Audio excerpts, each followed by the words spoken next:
Hello and welcome to Unacademy, a one-stop destination for the English medium civil services aspirants. Welcome to the most comprehensive Hindu analysis on YouTube. So let's start the discussion by first looking at the topics that we are going to discuss. From the Delhi edition of the Hindu, I have chosen 9 important articles for a detailed coverage. So let's cover them as comprehensively as possible so that you don't have to go back and read the newspaper again. But before we start, I have a very important announcement, especially for those aspirants who are preparing for 2027 and beyond.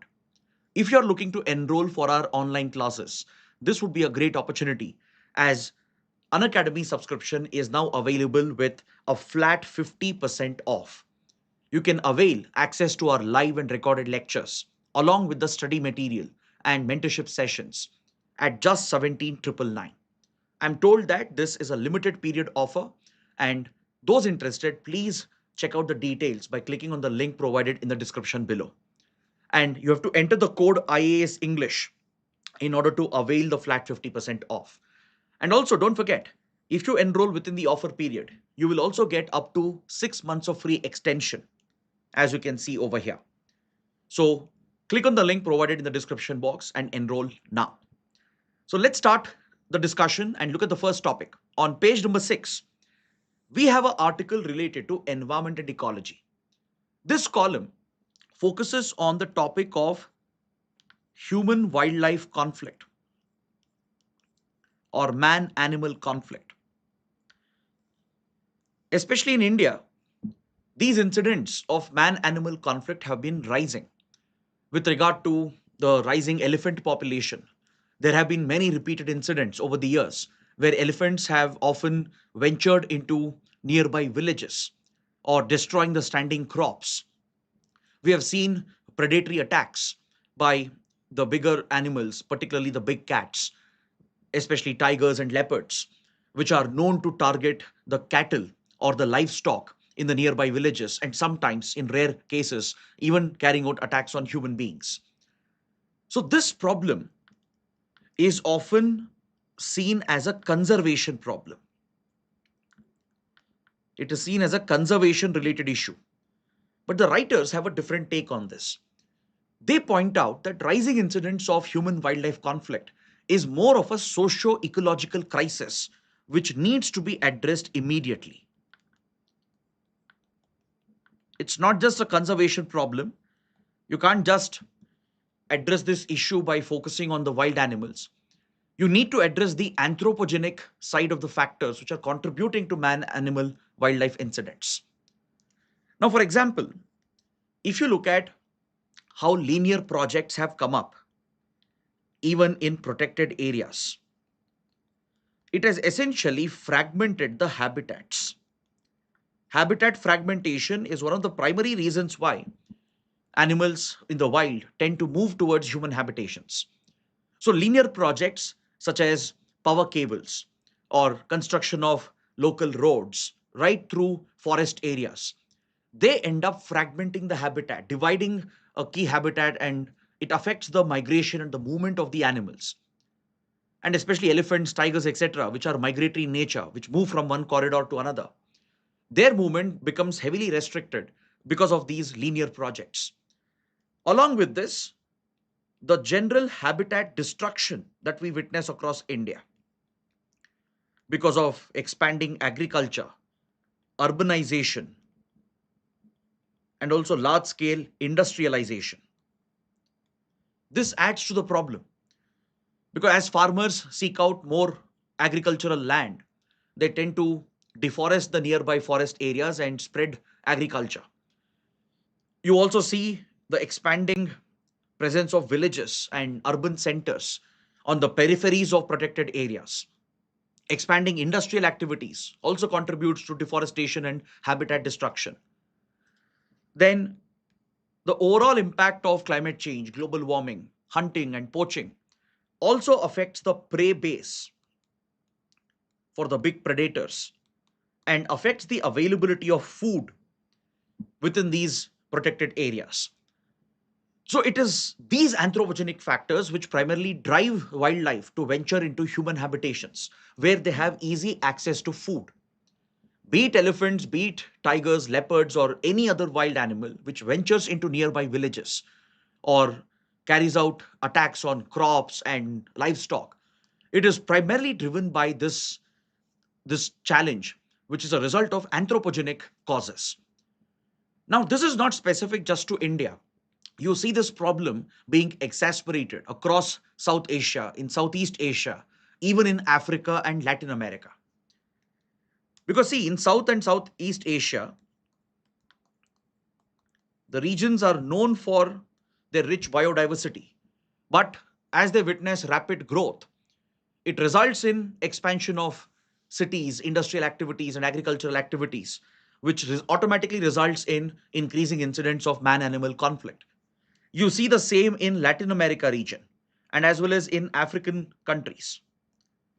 Now, take for example countries like Kenya and Tanzania, known for their rich wildlife, particularly the large elephant population they have. Even in Kenya and Tanzania, many such incidents are frequently reported where elephants in the wild tend to venture into human habitations and they raid the crops that are standing. We see such incidents in Brazil and as well as in Southeast Asian countries like Indonesia, where wildlife tend to target the nearby human habitations primarily for food, nothing else. So, as human activities have spread and it poses a direct threat to these ecosystems, which are critical for the survival of these species, they are driven to desperation, and out of the desperation to seek food, they end up venturing into human habitations. So, how do you deal with this problem? What should be the approach? What global models can be followed? Because across the world, there are few countries which have quite successfully been able to try and mitigate and handle this particular challenge. Because you need to ensure a balance between the interests of mankind and the interests of the wild. Right? The animals have as much an equal right as humans. So striking that balance is very critical. So few countries have done pretty well when it comes to managing the man-animal conflict scenario. Now take for example a country like Finland. Finland has established a real-time monitoring system to keep track of any venturing of wild animals towards human habitations. And based on this real-time monitoring, it takes immediate action to provide alerts to the nearby villages. And if at all there is some damage caused by the wildlife, Finland provides immediate compensation to the victims. Immediate compensation is delivered along with the real time monitoring, which helps in tackling these incidents at the local level. Then in Africa, we have countries like Namibia, Botswana. They primarily work with local communities. They have a community based model in these African countries where they involve the local community leaders and promote better awareness amongst the community. Because see, generally what happens when wildlife, when they attack local villages or standing crops or livestock or even attack humans, this often leads to a lot of anger and resentment amongst the local community. And they might try and target the animals themselves. This could even encourage hunting and poaching. So, one way to handle that anger and resentment is to reach out to the affected population, immediately give compensation to them, and involve the local community in conservation efforts. So, African countries like Namibia and Botswana have done pretty well in their community model based conservation, where they involve the local villages, give them better awareness, make them understand why these incidents are happening, they compensate them immediately, and they take the required measures to ensure that the required distance is maintained between wildlife and humans. In Central America, we have Costa Rica. Costa Rica has promoted the conservation of key migratory ecological corridors through which the wild animals tend to migrate and move from one protected area to another. So, such dedicated, specific, precise efforts are necessary because you can't allow the local anger which builds up against wildlife to be channeled, and you can't allow that to fester, right? So, you need a timely intervention by the authorities. So, To deal with increasing incidents of human wildlife conflict, first and foremost, you need real time monitoring with the help of sensors, motion detectors, drones, satellites. It's quite possible to keep a track on the movement of large herds of wildlife. Plus, you can encourage local community to keep a watch and immediately report any wildlife movement in human habitations to the concerned wildlife authorities. In India's case, that would be the forest department, right? You would need that coordination between the state forest departments, local communities, and volunteers from environmental organizations. The local community members will have to be educated, they will have to be given that awareness. So, this requires a two-way relationship between the state entities, the forest departments, and the community level organizations. Then you need immediate compensation. The state will have to compensate the victims as quickly as possible to ensure that these incidents do not turn into anger and resentment amongst the locals. Then, protection of key ecological corridors, the migratory routes, is very crucial. Now, take for example how the Satyamangalam forest corridor plays a key role in connecting the western and the eastern Ghats, which is used by elephants and other wildlife to move from one area to another. Right? In Kerala as well, across the western Ghats belt, despite the Palghat gap, there are these key corridors through which the animals migrate. So, protection of these important ecological corridors, identifying them, conserving and protecting these ecosystems, and strengthening the prey base, ensuring the availability of food, this becomes a top priority. So, if these structured measures can be implemented, then we can better manage and contain the rising incidents of human wildlife conflict. So, this is a very important topic under GS paper 3. So, take up this mains practice question and please practice your answer writing based on what we have discussed. Now, let's move to the next topic. Under page 6, we have an article related to, please make a correction, this would be page 9. Under page 9, we have an article related to international relations and as well as economy. So, this article is focused on the role of IMF and the World Bank in pushing the global south towards greater economic and social deprivation. See, post decolonization, that is post 1950s, all the newly independent countries, which were former colonies, they started seeing some growth, some development, because the new governments were focused on welfare, on socio-economic development. So these newly independent countries located in Asia, in Africa, in Latin America. So for them, the priority throughout 1950s, 1960s was to focus on development and welfare. So as they started implementing these developmental programs, the governments had borrowed from global markets, primarily in US dollar denominated loans. So many developing nations, underdeveloped countries of the global south, they did borrow quite heavily in the 50s and 60s to finance some of their public expenditure on education, healthcare, on food security, on agriculture, etc. They received a lot of aid and assistance from the Bretton Woods institutions as well, that is IMF and World Bank. And they did borrow from aid giving countries like US or Japan. They even borrowed from global markets. But primarily, the aid and loans, they were all denominated in US dollars. But in 1970s, the US Federal Reserve raised the interest rates and it became unsustainable for these developing, underdeveloped countries of the global south to afford the debt that they had already borrowed. So this was creating a repayment burden on many developing nations across the world. India would also face a similar situation. By 1980s and 1990s, this turned into a full-blown economic crisis where countries had depleted their forex reserves just by paying the interest on the debt that they had borrowed. And they were in no position to continue the expenditure on public health programs or on socio-economic welfare programs. So, in many ways, this crisis was perpetuated by the financial policies of the United States. So, then what happened in 1980s and 1990s?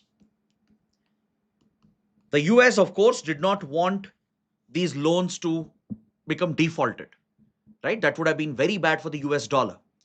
As most of the loans and the debt and the aid were denominated in US dollars, many countries were about to default on their payments. The payment burden had increased on them. So the US intervened through the IMF and World Bank, as US has always had a excessive influence on the Bretton Woods institutions. The Western countries, primarily US and even Europe, they have a dominating control over IMF and World Bank because of the voting rights that they have. So the US worked with IMF and World Bank and came out with an initiative known as Structural Adjustment Programs, or SAPs. These structural adjustment programs were rolled out by IMF and World Bank in 1980s and 1990s, under which they started assisting and helping these countries which were facing a liquidity crisis. Those who were affected by the repayment burden, those countries which were facing a forex crunch, so they were given some assistance by the IMF and World Bank. For example, how India encountered a balance of payments crisis in 1991 and India received a bailout from the IMF, right? So both IMF and World Bank, which started giving out such assistance from 80s and 90s through structural adjustment programs, they would make this assistance conditional. They would place few conditions on these developing underdeveloped nations. Only if they fulfill those conditions will the assistance be provided by IMF and World Bank under the structural adjustment programs. So what were the conditions that were placed? For example, they would be asked to implement austerity measures to curb their government spending, public expenditure, which means they have to focus on public economic reforms and scale back government spending, which would directly affect the budgetary allocation for critical areas like health, education, infrastructure, and food security. So many countries in the global south, which were struggling with these problems, these socio-economic problems, they had to scale back their welfare programs. They had to scale back food subsidies. They had to scale back investments on public health, on education, because this was made a condition by IMF and World Bank, primarily at the behest of the US and Western countries. Without these conditions being met, without the fiscal discipline being maintained, they would not be providing any of the assistance that had been promised. Now, apart from the austerity measures, the global south had to promote privatization. They had to liberalize their economy, open up for greater imports, open up for foreign investments, create a space for foreign players, for Western companies, investors to flood your market, and privatize your public services, transferring even essential state owned public services to the private domain.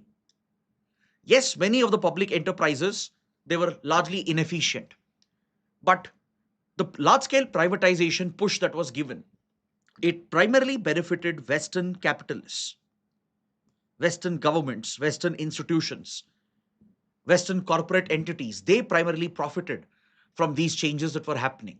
Now they could access the markets in the global south, flood the markets with goods, and essentially flood investments as well to capitalize on the market size that was available in the global south.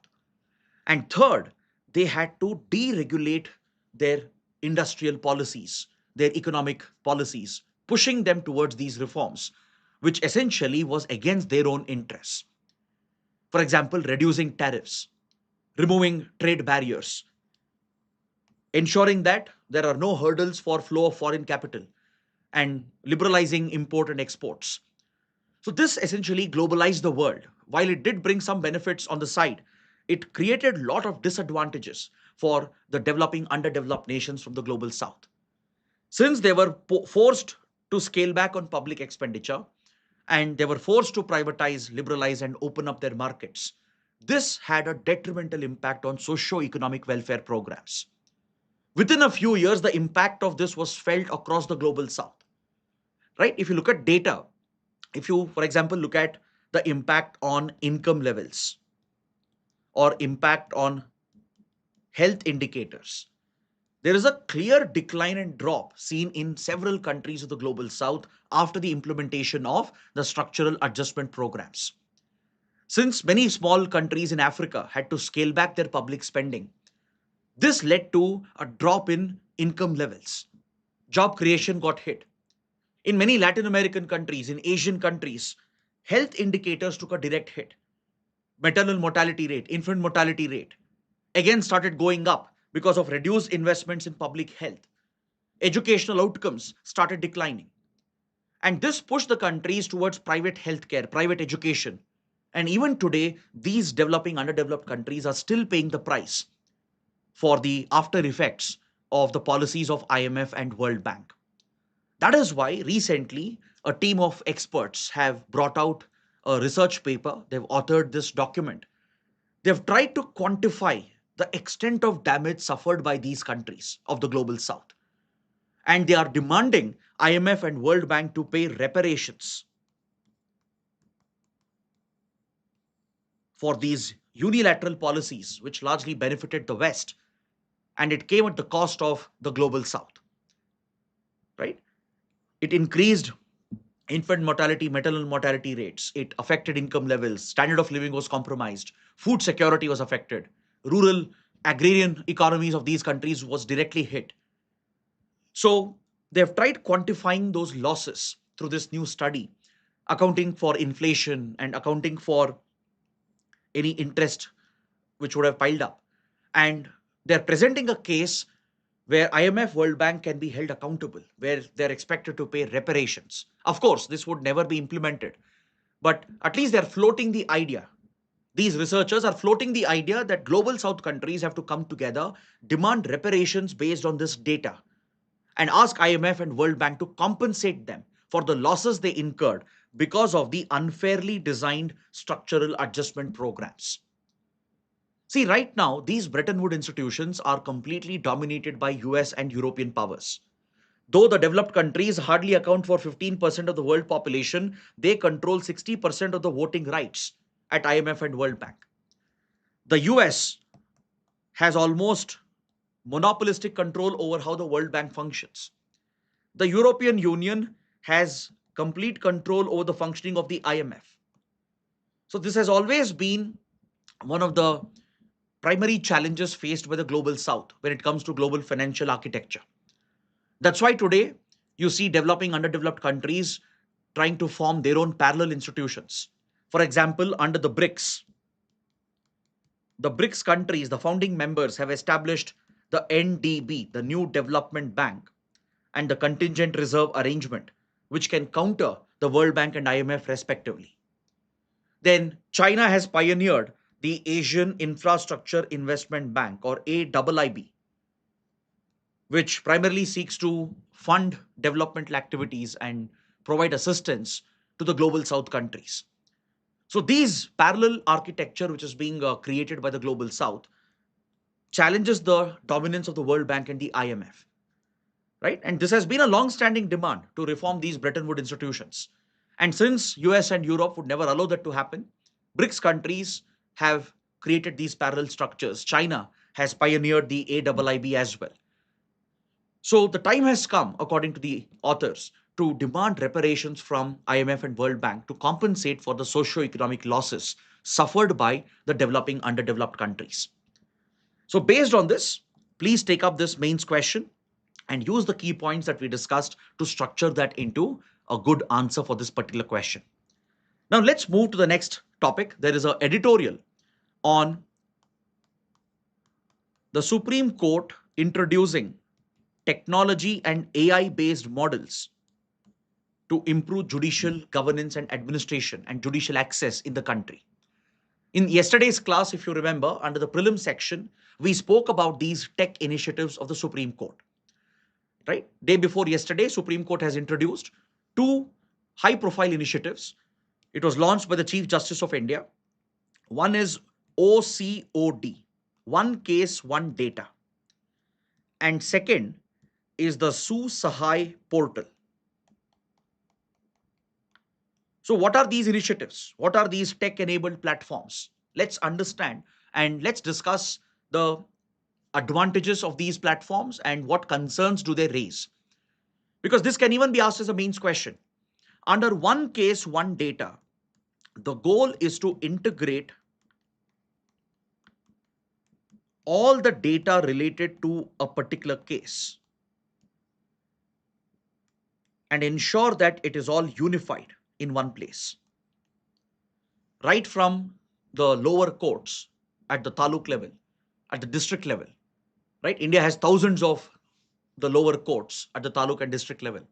So when they deal with cases, the documentation and how the filings are done, it's all scattered from state to state. The format of filing varies, and how the court records are kept and maintained. It also varies across states. So there's no uniformity when it comes to record keeping in our judiciary. So right now, the Supreme Court is driving this initiative to create a unified, integrated database from the lower courts to all the way up till the Supreme Court, where for every case, all the data would be available in one single platform. This would be primarily used on the back end of the judiciary to deal with the backlog of cases, to bring up case references and look at the case history, which will help in speeding up the movement of these cases at the courts. Because without such a database, each time when the case goes on appeal to a higher level court, the judiciary spends a lot of time in looking at the case history, and it's very complicated to achieve a unified view of what had happened in that particular case in the past, right? Especially at the lower court level. So now this system, which is essentially like a master judicial database, will ensure that every case is tagged with the ID and all the data related to that particular case, every filing, application, any evidence filed with it, the final court rulings and judgments that were passed by the lower courts, everything would be available in one place. And on the back end, it would immensely help judicial administration to speed up the movement of these cases. Ensure that all the case history is available in one place, streamlining all the case related data. Coming to the Su-Sahai or Sahayak portal, it's a AI powered chatbot. It's a new user interface which has been built on the Supreme Court's website. So it's essentially a chatbot where you can ask questions, right? You can ask any query related to how a case has to be filed or progress of your case. And this platform is mainly designed to make justice more accessible and ensure that even the common man can easily benefit from these platforms. So it will help tackle the backlogs. Introducing more technology into judicial administration is definitely a short way to help address the piling backlog of cases. It will streamline the entire process within the judiciary. It will bring greater transparency as well. It will benefit the litigants. But however, there are some serious concerns and challenges as well. The biggest concern is that will this create a new digital divide? Will it deny access to justice? These are valid concerns being flagged by the editorial. Because see, right now, for one case, one data project, which the Supreme Court is implementing, you would require the lawyers, right, to ensure that they have data scanners, they have access to the internet, they have access to cloud storage. They should be well versed with the softwares which are used. They will have to purchase those softwares to maintain the case logs and share it with the judiciary when the case comes up. Now, this will require substantial investments by the legal firms. Now, this is very easy for a large legal firm in cities like Mumbai, Delhi, where you have these high profile judges running their own legal firms. They can easily afford to spend a few lakh rupees to upgrade their IT systems, to invest in the required technology and hardware. But think about individual lawyers, or especially in rural areas. It would be almost impossible for the lawyers to invest in the infrastructure that is required. And this might end up creating a divide, a sort of a digital divide between the haves and the have nots. And the other concern here is that with a platform like Sahayak, it's a chatbot, right? It's a text based chatbot. Now, what if a litigant wants to access some information or wants to know about the process? But what if the person is not educated? What if they can't type? What if they can't read? Because previously Supreme Court had launched the Jan Sahayak, which was much better because it was a voice based enabler. It was a voice based chatbot essentially, right? It was through a IVRS system where the required FAQs would be answered. Sahayak is a AI powered chatbot. It can definitely provide better responses. But however, since it is primarily text based, right, it could end up denying access to those who can't read or type. Supreme Court has done pretty well in the past to introduce technology to improve efficiency in the judiciary. For example, if you look at the SUVAS platform, it has been efficiently translating judgments into different languages, right? It's a AI powered language translator. Then the SUPACE, which is documenting case related facts and legal precedents, which can act as an assistant to the judges. These platforms have been very well rolled out. But when you're introducing public facing platforms like One Case, One Data, Susahayak portal, you need to keep in mind whether people can access these platforms. Will it lead to any form of new digital divide? Would it lead to any new abuse? Because this will result in a lot of middlemen coming up, right? If e-filing of cases is made mandatory, ordinary people would not be aware of how to e-file the cases. They will have to approach a costly lawyer or a legal firm, or they have to take the help of middlemen. And these middlemen will end up charging a lot of money to the common man, and this would be unregulated, right? Where the litigants will get abused by the system. So these concerns have to be considered according to the editorial. Now let's move towards the remaining articles. On the front page, there's an article related to the inflation levels, the retail inflation measured through CPI for the month of April. Now, this article will help you understand the trend, the macroeconomic trend in the Indian economy. See, because of the Iran war that broke out on 28th Feb, it had been widely anticipated by economic experts that we will see significant price rise from fuel to food to other essential commodities, which could translate into generalized inflation across the economy. So, according to this prediction, in the month of March, we did see a spike in retail inflation. But for the month of April, economists were expecting a much bigger jump. But thankfully, in India, the inflation has settled at 3.5%, which is slightly lower than what economists and experts had predicted. But however, this is still a matter of concern because this is a 13-month high as far as retail inflation is concerned. And don't forget, the data is much more accurate because of the new CPI which has been rolled out. And primarily, the inflation is being driven by inflation in food prices. Food inflation is the primary driver, though in transport sector, the transportation cost of goods remains higher. The passenger transport cost has almost plateaued. So you don't see much of a increase in transportation cost as of now. But eventually, if the oil marketing companies are forced to pass down the higher cost, right? Because right now they are incurring massive losses of 1,000 crore rupees per day. The OMCs are running a 2 lakh crore under recovery in the first quarter of 2026. Now, this is unsustainable financially for these companies. Eventually, you might see the prices being passed on to the customer. That's what the Prime Minister has indicated. That's what the Minister for Petroleum has indicated. So in the coming days, you might see the price being passed on to the customer, which means you might see a significant jump in petrol, diesel prices and other fuel prices, which eventually will translate across the economy. It will get transmitted across the economy. So this could result in much wider inflation from transport sector to food sector. And upon this geopolitical uncertainty, you have El Nino, which is coming up. which is likely to significantly impact the monsoon cycle, affecting agricultural productivity and food prices. So, this deadly combination of the Iran war and Hormuz blockade, accompanied with El Nino, which can impact our monsoons, could be detrimental for India because of rising inflation levels.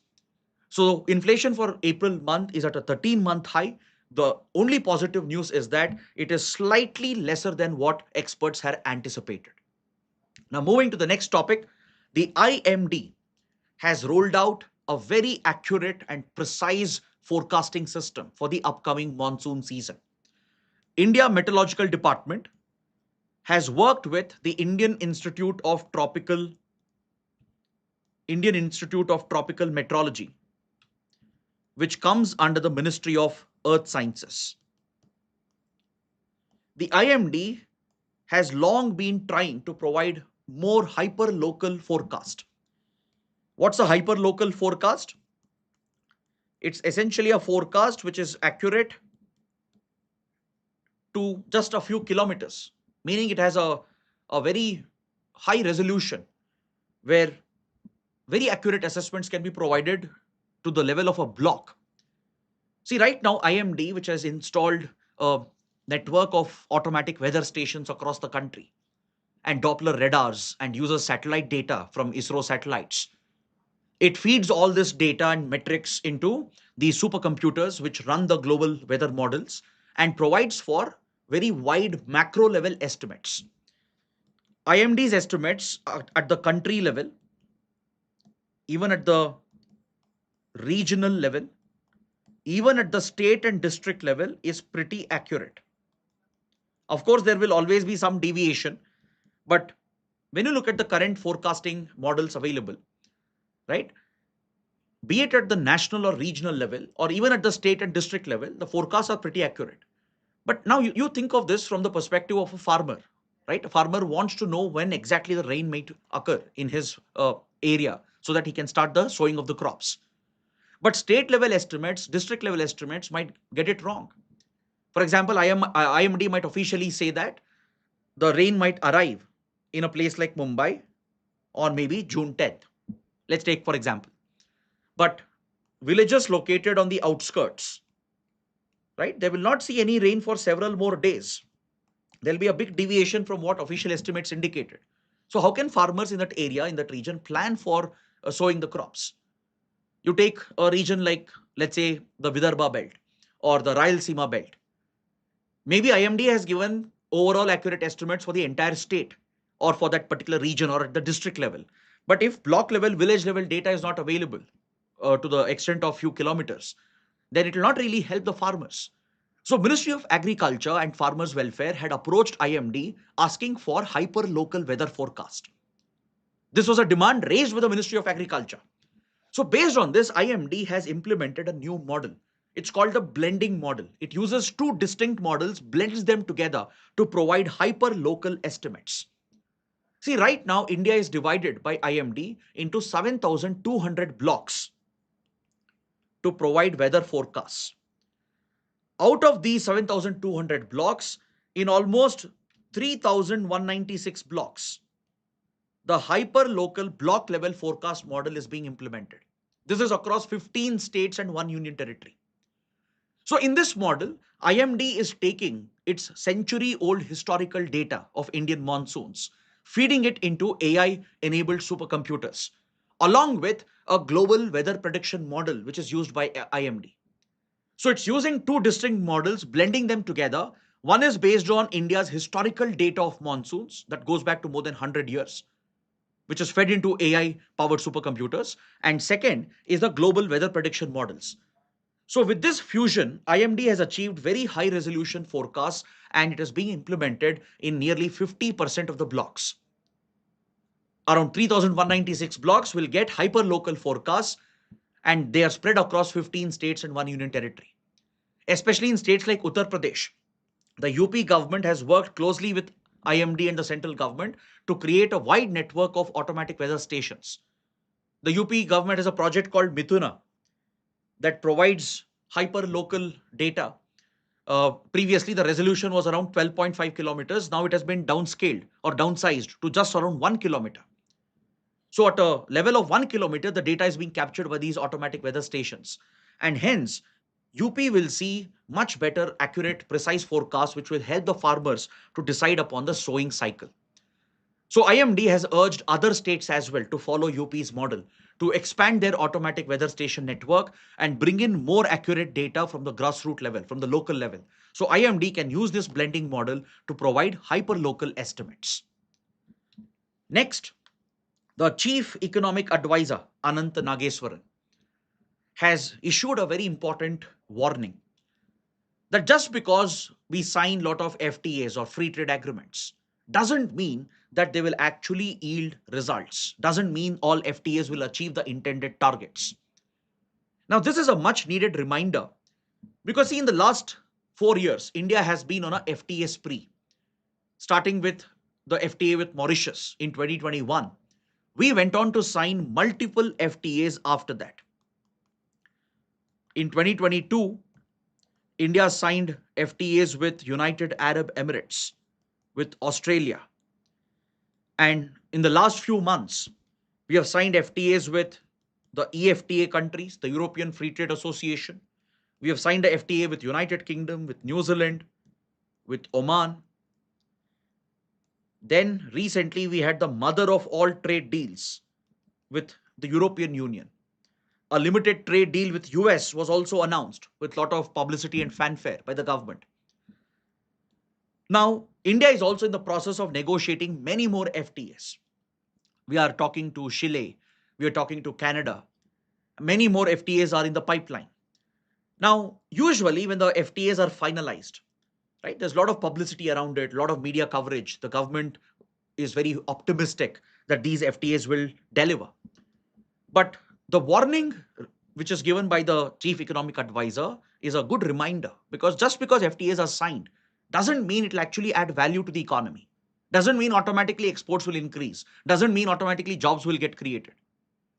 Unless and until it is brought into effect and properly implemented, and unless and until the trade barriers, the tariff and non-tariff barriers are actually reduced or removed, FTAs will not create any big change. This has been our experience with some of the past FTAs as well, right? Even India ASEAN FTA was celebrated as a big diplomatic win. But eventually, after implementation, it started hurting Indian interests because of a flood of cheap ASEAN imports and Chinese goods that were being routed through ASEAN countries into India. So it all depends on how the agreement is negotiated and whether it will come into effect, when it will come into effect, and whether the trade barriers would be actually brought down through improvement in regulatory environment. See, what is the purpose of a free trade agreement? The main purpose is to bring down the trade barriers. And there are two types of trade barriers, your tariff barriers and non-tariff barriers. Tariff barriers refers to the taxes, the import duties, the custom duties, etc. So under the FTAs, a lot of big commitments are made that will give duty-free access or will significantly reduce the duties. Now the question is, will it actually be reduced and implemented within a given timeline? Now reducing tariffs is still easier. This can still be done. But will you address the non-tariff barriers? For example, will you synchronize your labor policies, your environmental laws, your competition related laws, intellectual property related laws, without having that harmony between your non-tariff related barriers and addressing them immediately? FTAs will not really translate into any meaningful outcome, right? It also means you have to see how the immigration policies would be simplified to encourage the movement of people and businessmen and traders. It also depends on mobility, which is granted to your people in the other country. So a lot of factors are at play. Eventually, it will all boil down to whether those regulations would actually be simplified, removed, and harmonized so that it can create a genuine free trade environment.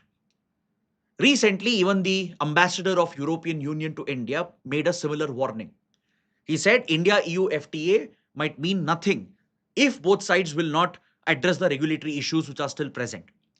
So it will take some time to bring the India EU FTA into effect because it requires the approval of European Parliament, which itself is a very time consuming process. Now, after it comes into effect, whether the regulations would be synchronized, whether the commitments would be met by both sides, these factors will play a determining role in the eventual success of these free trade agreements. Now, coming to the prelim section, let's take a quick look at the smaller articles in the paper. The Supreme Court has directed the state government of Rajasthan to ensure that Rajasthani is included as a medium of instruction in schools. Now, this might be quite shocking to some of you. In the state of Rajasthan, where Rajasthani is the native mother tongue, which is the language spoken by a large part of the population, it is not actually included in the school syllabus. It is not taught or it's not given as a medium of instruction at the school level. Why? Because Rajasthani is not under the 8th schedule. Under the 8th schedule of the Indian Constitution, where 22 languages are listed, Rajasthani language is not one of them, right? So there was a petition related to this because a few years ago, when Rajasthan had refused to provide Rajasthani as a medium of instruction, few litigants had approached the Rajasthan High Court, and the High Court had supported the Rajasthan government, stating that Rajasthani cannot be provided as a medium of instruction. So this matter went on appeal to the Supreme Court, and now the Supreme Court has strongly criticized the stand and approach of the Rajasthan government. Because when you look at the NEP, National Education Policy 2020, it clearly recognizes the importance of learning in one's mother tongue. There is scientific empirical evidence to show that when children are taught in their native language, in their mother tongues, the cognitive abilities develop much better. Yes, it is good to make children multilingual, but the primary medium of instruction, if it is in the mother tongue, the learning outcomes are much, much better. Not just in humanities subjects, even in math and science. And there is a direct correlation between both of them. So the center is actually encouraging the states to introduce mother tongue based education, mother tongue as a medium of instruction, right? But however, the state government of Rajasthan has not been willing to provide Rajasthani as a medium of instruction. So now the Supreme Court has clearly directed the government of Rajasthan that just because Rajasthani language is not under the 8th schedule doesn't mean you will not offer it as a medium of instruction. Is that clear? The Supreme Court has also observed that refusal to provide Rajasthani as a medium of instruction in schools could even violate fundamental rights under Part 3 of the Constitution. It could weaken the statutory rights granted through various legislations. So it has clearly directed the government of Rajasthan to ensure that going forward, Rajasthani is provided as a medium of instruction. Now, can you identify the 22 scheduled languages? And please mention that in the comment section below. Next, the leader of opposition in the Lok Sabha, Rahul Gandhi, has issued a dissent note with regard to the selection of the next CBI director. The incumbent CBI director, Praveen Sood, a well-known IPS officer, is all set to retire at the end of this month. So now the government has begun the task of finalizing this critical appointment because the Central Bureau of Investigation is a premier law enforcement agency. It primarily deals with corruption within the government. It functions under the superintendence of the Lokpal and plays a key role in tackling corruption, maintaining vigilance under the Central Vigilance Commission as well. It also handles many other high-profile cases of interstate nature, from economic offenses to high-profile murders, rapes, etc. Right? The CBI is a premier law enforcement agency of the country. Now, let's understand how a CBI director is chosen and appointed. See, the CBI owes its origin to the Delhi Special Police Establishment Act that goes back to the British era. During World War II, to tackle corruption within the War Department, the British established the Delhi Special Police Establishment primarily to tackle corruption. Eventually, this was turned into the CBI, the Central Bureau of Investigation, post-independence. But still, it draws its origin from the DSPE. So appointment of the director is as per the provisions of Section 4A of Delhi Special Police Establishment Act. But however, there are some new changes which have been introduced in the past a couple of decades. Through the CVC Act, the Central Vigilance Act of 2003, the CBI director's post was given a security of tenure with a minimum term of 2 years. Even if the appointed officer is about to retire, still they can be extended and they will serve a minimum tenure of 2 years. And this security of tenure allows the CBI director to function independently without being pressurized by the government. Right? So this was provided through the CVC Act of 2003. Now coming to the appointment process and the selection committee, this was provided under the Lokpal and Lokayukta Act of 2013. Under the Lokpal Lokayukta Act, a selection panel has been set up by amending the Delhi Special Police Establishment Act. So there is a 3-member high-powered committee which selects the CBI director. It's not the prerogative of the government. The government can't appoint anyone it wants. That used to be the practice once upon a time, but that's why CBI often faced a lot of criticism that it is often misused and abused by the ruling party at the center. Right? Even the Supreme Court had called CBI as a caged parrot, which blindly sings to the tunes of its master. Right? It's accused of being used for political purposes to target political opponents, especially in opposition ruled states. So to ensure the independence of this critical agency, the Lokpal Lokayukta Act provided for a selection panel, which has now been introduced into the Delhi Special Police Establishment Act.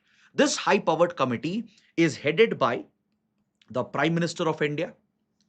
It also includes the Chief Justice of India, or if the Chief Justice of India is not available, a senior judge of the Supreme Court nominated by the CJI, and the leader of opposition in the Lok Sabha. And if there is no leader of opposition, right, because there is a minimum criteria for that, in that case, the leader of the single largest party in Lok Sabha. These 3 members would be a part of this selection committee. The Prime Minister is, of course, the chairperson. The Prime Minister is the chair, and this ensures a certain balance in the selection of the next CBI director. Now, Rahul Gandhi has recorded his dissent on the upcoming selection of the new CBI director because, according to Rahul Gandhi, who's the leader of opposition, he has accused the government of trying to shield information and not share information on the eligible list of officers. See, in front of this high-powered committee, which is the selection committee, a list of eligible officers, their names are presented. Eventually, the PM, the Chief Justice of India, and the leader of opposition will decide amongst themselves, and majority will take over, right? The majority vote, whichever goes in favor of a particular candidate, that officer would be appointed as the CBI director. Now, to take this call as to which officer is the most eligible, the 3 members should be presented with all the information, which is primarily their self-appraisal records, their annual confidential records, the ACR reports, which gives the entire history and performance of that particular officer. Now, from across states and central services, there will be many IPS officers who would be eligible for CBI director's post. So, final appointment is purely made on the basis of merit. Of course, seniority plays a role, but merit is what determines this. So the leader of opposition has accused the government of denying to share the 360-degree information of these officers, accusing the government of showing a bias, and hence this dissent note has been presented. So please remember the selection committee, the security of tenure granted by the CVC Act, and these basic details. Coming to the last topic for today, the Bharat Maritime Insurance Pool. The Bharat Maritime Insurance Pool has been officially rolled out by the government of India. This was recently approved by the Union Cabinet.